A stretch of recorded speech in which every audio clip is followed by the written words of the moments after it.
Halo, kembali bertemu dengan saya. Hari ini kita akan belajar mengenai hukum ketenagakerjaan.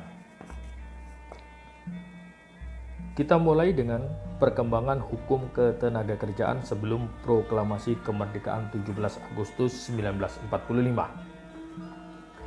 Masalah ketenagakerjaan di Indonesia pada masa penjajahan Belanda dan Jepang hingga masa proklamasi 17 Agustus 1945 diwarnai oleh sistem kerja berdasarkan sistem kelas sosial. Pada masa itu dikenal adanya hubungan kerja yang diwarnai oleh sistem perbudakan, kerja rodi, punale, sanksi, dan peruluran. Untuk mengetahui lebih jauh, mari kita pelajari satu persatu. Sistem perbudakan. Pada masa pemerintahan Hindia Belanda, hubungan kerja diwarnai oleh berlakunya sistem perbudakan. Apa yang disebut perbudakan adalah suatu keadaan di mana seseorang yang disebut budak melakukan pekerjaan di bawah perintah pihak lain, yaitu pemilik budak. Sementara pihak yang disebut budak tidak mempunyai hak atas kehidupannya, budak diwajibkan melaksanakan segala perintah kerja yang diberikan oleh pemilik budak. Para pemilik budak dalam hal ini adalah satu-satunya pihak yang memiliki hak untuk mengatur dan memberi kerja serta hak lainnya atas budak yang dimilikinya. Pendek kata, budak tidak memiliki daya tawar atau kebebasan memilih untuk menerima atau menolak pekerjaan. Dalam hal bekerja, budak tidak memiliki batas waktu jam kerja. Jam kerja budak sepenuhnya dimiliki oleh pemilik budak. Satu-satunya kebaikan yang dapat diterima oleh para budak sangat bergantung pada kebaikan para pemiliknya. Jika ditilik dari aspek yuridis, budak posisinya tidak lebih dari barang milik pihak lain yang dapat diperjualbelikan dan dimiliki secara mutlak kehidupan sosial ekonominya, bahkan hidup dan matinya. Pemberian pemilik budak kepada budaknya seperti pemondokan, makanan, serta pemberian lainnya dianggap sebagai kewajiban pemilik budak atau hak dari budak, tetapi merupakan pemberian yang bersifat kebijaksanaan dan didasarkan atas keluhuran budi pemilik budak.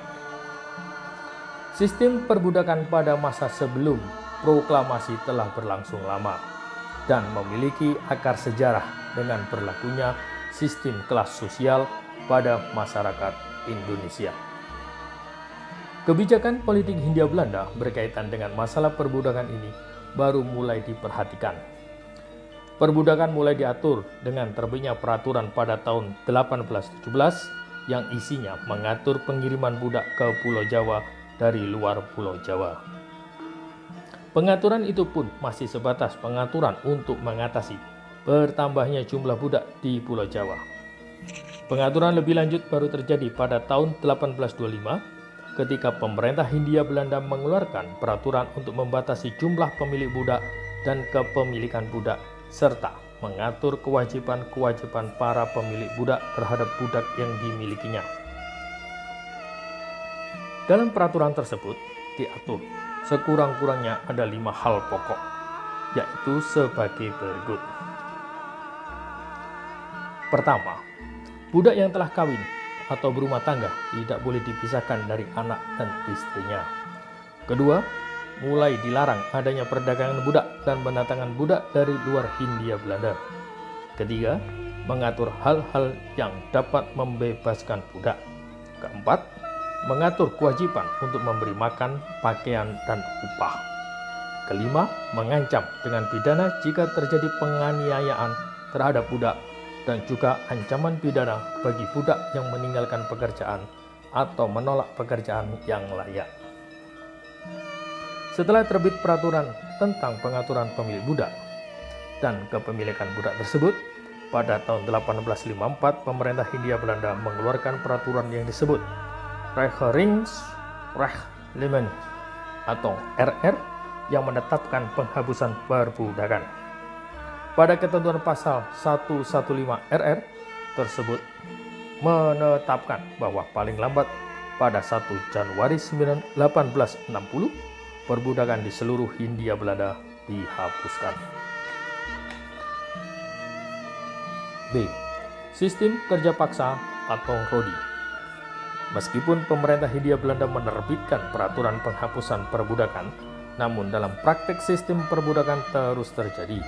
Bahkan terdapat pola kerja yang jauh lebih kejam ketimbang perbudakan, yakni berlakunya sistem kerja paksa atau kerja Rodi. Sistem kerja paksa atau kerja Rodi adalah sistem kerja yang diberlakukan secara kolektif dalam satuan desa, suku, atau kerajaan, atau untuk keperluan raja. Pekerjaan ini pada mulanya berbentuk gotong royong, namun dalam perkembangannya sistem gotong royong ini berubah menjadi kerja paksa untuk kepentingan seseorang atau pihak lain dengan tanpa upah. Peristiwa kerja paksa semasa pemerintah Hindia Belanda diantaranya terjadi untuk kepentingan pembangunan pabrik, benteng, jalan, dan perumahan yang semuanya untuk kepentingan pemerintah Hindia Belanda. Sampai kini, kerja paksa yang terus diingat banyak orang adalah kerja paksa semasa Hendrik Willem Daendels menjabat sebagai Gubernur Jenderal Hindia Belanda pada tahun 1807 sampai 1811. Pada saat itu, kerja paksa untuk kepentingan pembuatan jalan dari Anyer Provinsi Banten hingga Panarukan di Jawa Timur. Bisa dibayangkan berapa banyak korban yang meninggal ketika itu. Pada dasarnya, kerja paksa atau kerja Rodi itu lebih kejam dari perbudakan, mengingat dalam kerja Rodi mereka tidak diberi makan dan pemondokan sebagaimana dalam perbudakan. Pada zaman penjajahan Jepang, kondisi kerja paksa makin parah. Rakyat yang disuruh kerja paksa atau romusa untuk membangun jalan, jembatan, bandar udara, dan kepentingan pemerintah pendudukan Jepang lainnya tanpa diberi upah. Mereka diberi sanksi fisik yang keras apabila lambat dalam bekerja, sementara makanan yang diberikan tidak memadai. Situasi tersebut membuat banyak pekerja atau buruh yang jatuh sakit bahkan meninggal dunia di lokasi pekerjaan. Punale Sanksi. Pada masa pemerintahan Hindia Belanda, selain perbudakan dan kerja paksa dikenal pula istilah punale sanksi. Punale sanksi adalah hukuman yang diberikan kepada pekerja karena meninggalkan atau menolak melakukan pekerjaan tanpa alasan yang dapat diterima dengan pidana denda antara Rp16 hingga Rp25 atau dengan kerja paksa selama 7 hari hingga 12 hari. Punale sanksi merupakan produk dari terbitnya Agrarische Wet atau Undang-Undang Agraria tahun 1870 yang isinya mendorong munculnya perkebunan-perkebunan swasta besar sehingga membutuhkan pekerja atau buruh dalam jumlah yang banyak. Agar perkebunan memperoleh jaminan bahwa pekerja atau buruh tetap melakukan pekerjaannya, maka dikeluarkan Algemeen Politiestrafrechtlement atau Stadblad 1872 nomor 3 yang memuat punale sanksi. Jika dilihat dari aspek yuridis, punale sanksi memberikan kedudukan yang tinggi pada para pengusaha dan mudah untuk disalahgunakan karena posisi kerja atau buruh yang lemah dan kurangnya pengawasan dalam bidang ketenagakerjaan.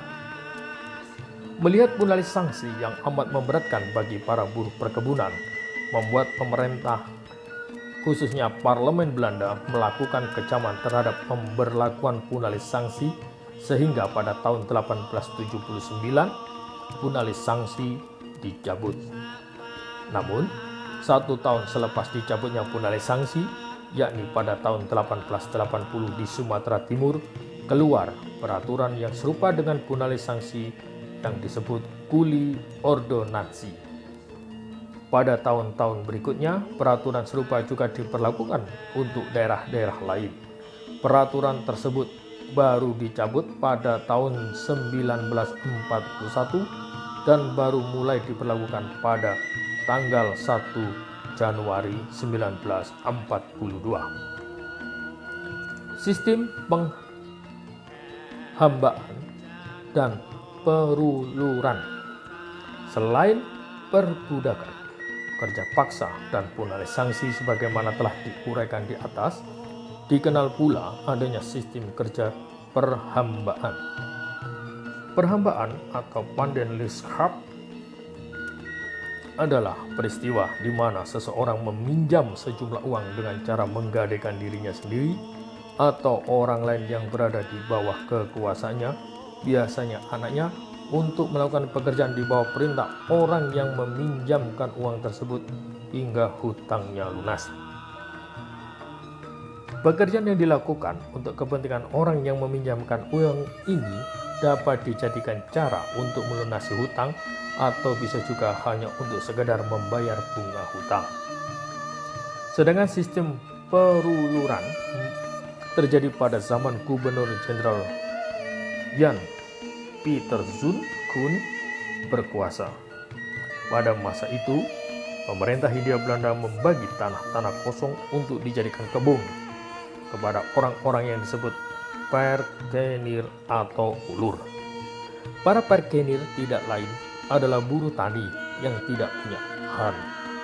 Selama perkenir berada di kebun dan menggarapnya, maka dia dianggap sebagai pemiliknya. Tetapi apabila meninggalkan kebun, maka haknya akan hilang. Namun, para perkenir diharuskan menanam tanaman yang hasilnya harus dijual kepada company yang harganya telah ditetapkan oleh company secara sepihak. Demikianlah gambaran singkat wajah hitam sistem ketenagakerjaan masa sebelum Proklamasi 17 Agustus 1945. Lalu, bagaimana perkembangan setelah Proklamasi 17 Agustus 1945? Mari kita kaji perkembangan ketenagakerjaan setelah masa kemerdekaan pada episode berikutnya. Terima kasih telah mendengarkan. Sampai bertemu pada episode berikutnya.